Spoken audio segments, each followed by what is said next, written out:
Welcome back, everyone, to Where Did We Go Wrong? We're in episode 9 today, and honestly, this one feels like it's hitting right at the heart of everything we've been discussing throughout this series. We're diving into the strength, depth, and resilience of Christian communities. You know, as we've talked about the decline of Christianity in the UK, it often comes down to individual faith, but we can't ignore the communal aspect. The premise for today is pretty clear. Faith survives when the community is strong, and it just erodes when that community fragments. It's a powerful truth, isn't it? Absolutely. And it's not just a modern idea. Think about the early church, or even that faithful remnant we see in the book of Judges. They understood this deeply. If we're going to see renewal in the UK, we've got to rebuild communities into places of belonging, accountability, spiritual depth, and yes, even cultural resistance. I think one of the most under-discussed factors in the decline, not just of Christianity, but just societal health in general here in the UK, is the breakdown of community life. We see it everywhere, right? Rising loneliness, isolation is palpable. Yeah, it really is. And it's not just that people are feeling lonely, but the structures that used to counteract that are crumbling too. Participation in clubs, local groups, civic life, it's all declining. There's this pervasive culture of individualism that's slowly, but surely replacing any sense of collective responsibility. People move around so much they don't put down roots. They lack long-term relational connections. And churches aren't immune to this, are they? We often see churches becoming very event-driven rather than relationship-driven. It's like, come to this service, come to this program, but not necessarily come and be deeply known, deeply loved, deeply connected. In that kind of social landscape, young people especially struggle to find any meaningful belonging. It's a perfect parallel to the book of Judges, isn't it?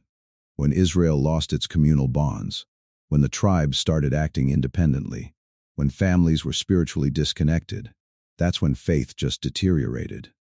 The Bible puts it so starkly, every man did what was right in his own eyes. Without community, people just drift. There's no anchor.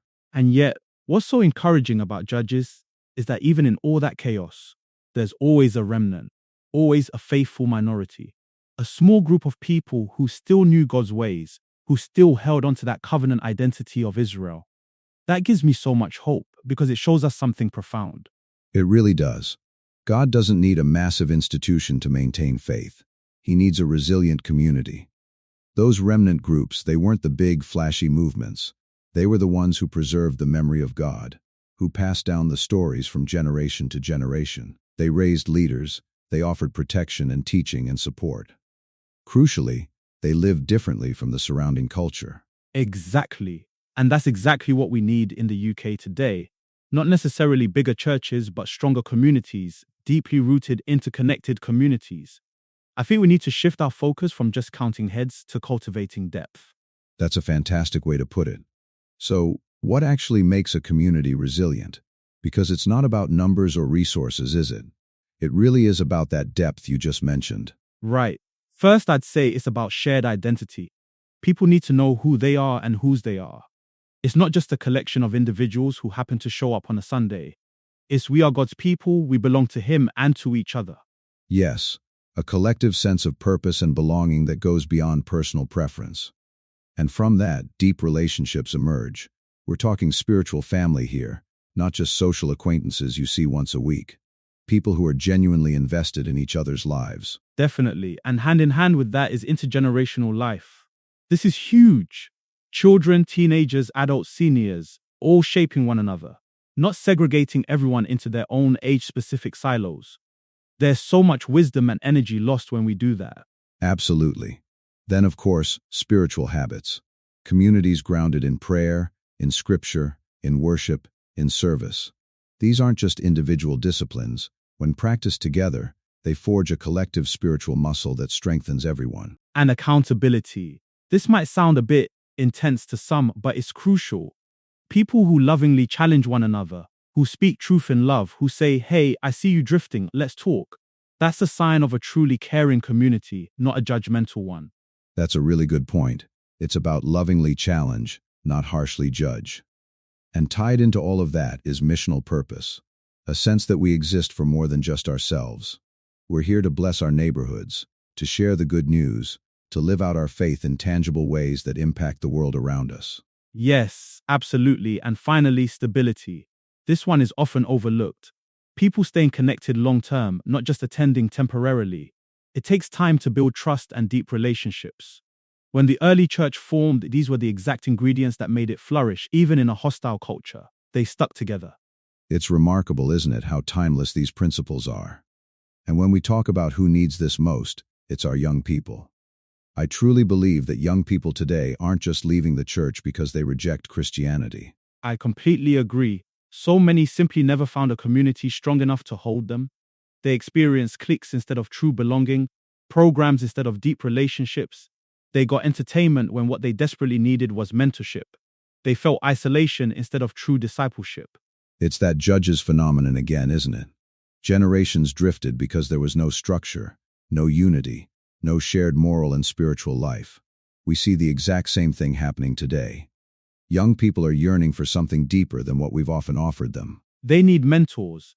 They need spiritual mothers and fathers who are actually present in their lives. Older Christians who invest in them, not just preach at them. They need a place where they don't feel like guests, but truly feel like family. Communities where they can ask the hard questions without fear of judgment. Churches that feel like home, not just events they attend.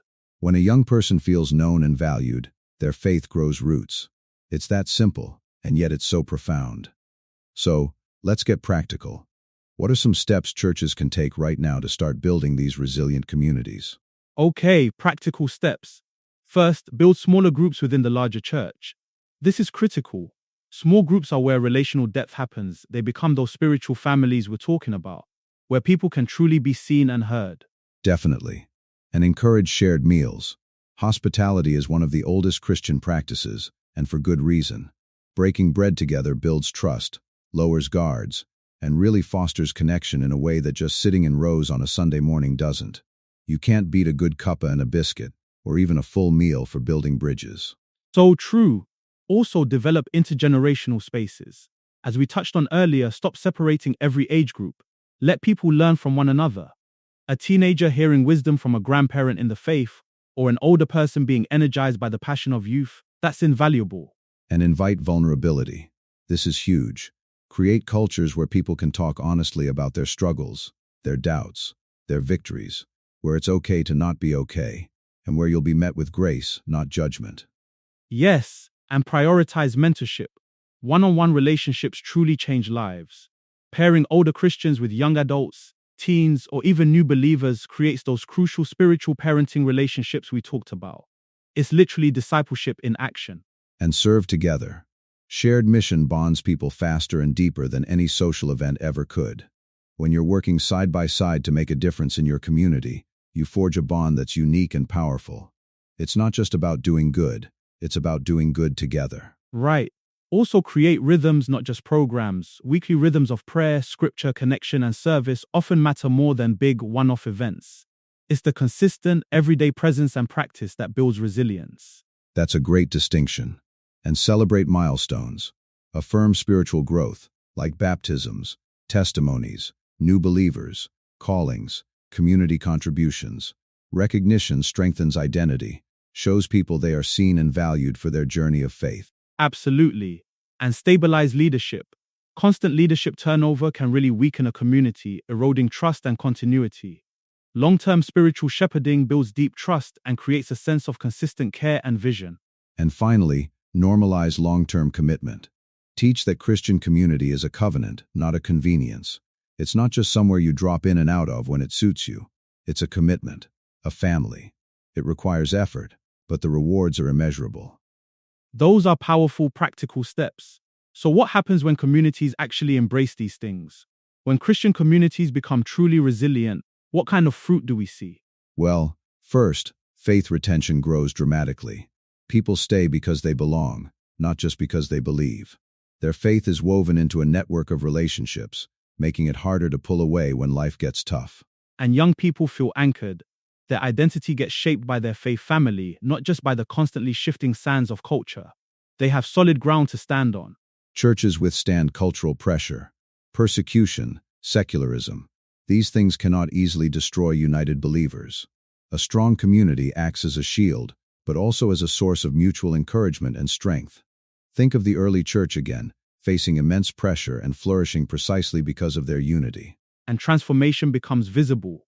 Communities marked by genuine love and service challenge the assumptions of the world. People see something different, something authentic, and they're drawn to it. It makes people stop and think, what's going on there? Exactly. Evangelism becomes natural. It's not a program you put on. It's a byproduct of a healthy, loving community that people naturally want to be a part of. Who wouldn't want to join a group where they feel deeply loved and accepted? And intergenerational wisdom flourishes. Older Christians pass on invaluable experience, their perspective, their stories of faithfulness. And younger believers bring energy, fresh ideas, and innovation that invigorates the whole body. It's a beautiful synergy. This is precisely what we saw in the remnant groups of judges, and undeniably in the early church. It's not some unattainable ideal, it's a proven model for flourishing faith. And imagine what this could look like for the UK. Oh man, just imagine it. Churches across the UK becoming places where the lonely find family, where children are surrounded by spiritual grandparents, not just their biological ones. Communities where teens can ask real, tough questions and be met with understanding, not judgment. And small groups that don't just last a season, but become lifelong friendships. Churches known more for their authentic, tangible love than for their structure or their programs. Neighborhoods actually transformed by the unity and collective impact of believers. Imagine a society where Christian communities stand out as stable in an unstable world, generous in a consumer-driven world, relational in a deeply disconnected world, hopeful in a cynical world, and holy in a compromised world. That's not a dream, E-Man. That's how Christianity spread originally, defying all odds. That's how faith survived against all the chaos in Judges. And that is absolutely how faith can flourish again here in the UK. It truly is. What an inspiring vision. Thank you, man, for walking us through this. This has been episode 9 of Where Did We Go Wrong? And thank you, E-Man, for your insights. Next time, in our final episode, episode 10, we're going to bring everything together in a powerful vision for renewal.